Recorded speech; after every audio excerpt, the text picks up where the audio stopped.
ভেতর দিয়ে একদম ঢুকে কিন্তু সবার আগে তোমাদের দু সাইডে কিন্তু এরকম সুন্দর সুন্দর ডিজাইন নজরে পড়বে, যেটা দেখছো। আর এখানে কিন্তু হস্তশিল্পের এই বিশেষ কাজগুলো তোমরা দেখতে পারবে।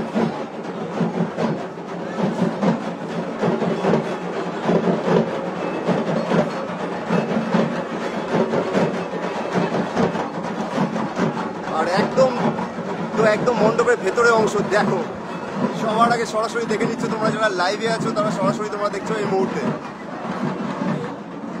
তাড়াতাড়ি লাইভটা সবার কাছে শেয়ার করে যাও, তারা দেখেনি তাদের কাছে অবশ্যই লাইভটা শেয়ার করো। সবার আগে উদ্বোধনের দিন একদম প্রথম মুহূর্তে তোমরা দেখছো লাইভে।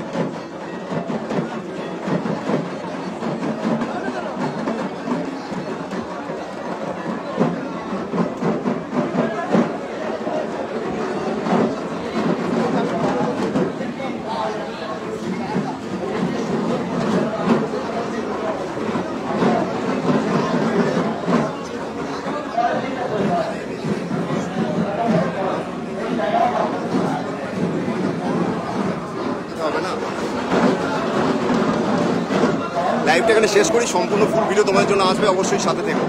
লাইভটা তাড়াতাড়ি পারলে শেয়ার করো সবাইকে, ফুল ভিডিও খুবই তাড়াতাড়ি আসছে।